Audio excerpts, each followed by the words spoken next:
Time. What happened today, years ago?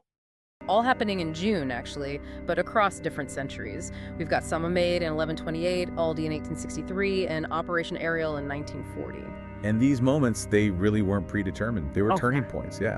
born from these urgent decisions that had profound, lasting impacts. Like what kind of impact? Well, sometimes creating a whole nation, sometimes achieving a vital strategic goal, but at a terrible cost, and sometimes revealing the really complex realities of survival and tragedy, even within a success.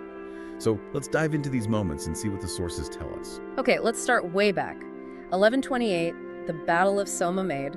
The sources call it the cradle of a nation. So what was the scene like in the Iberian Peninsula back then?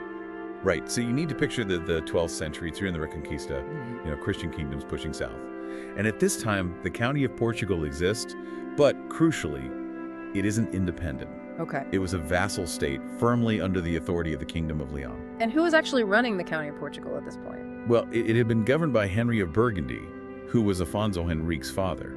But Henry died back in 1112. So his wife, Countess Teresa, she stepped in as regent for their young son, Afonso. Right, the mother. And Countess Teresa made a strategic move, I understand, that caused quite a bit of tension. She did, yeah. The sources really highlight this. Teresa formed a powerful alliance with a prominent Galician noble, Fernando Pérez de Traba. Okay. Now, this alliance wasn't popular locally at all. It sparked major concern among the Portuguese nobles.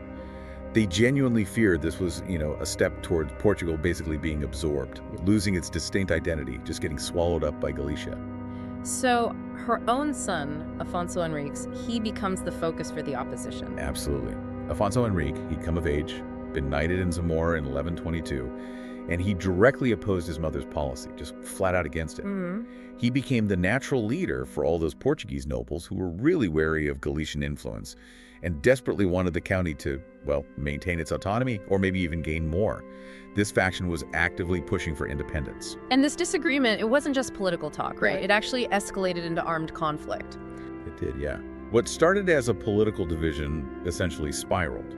It turned into a civil conflict between the regent, Countess Teresa, backed by her Galician allies, and her own son, Afonso Henrique, leading this independence-minded Portuguese faction. Which brings us right to the battle itself. June 24, 1128. Where exactly did this happen? It took place near the castle of Guimarães. And the sources note this location is incredibly symbolic in Portuguese history. It's widely considered the birthplace of the nation. Wow. Okay. So what do the sources tell us about the fighting itself? Are there specific tactics or maneuvers they highlight? It's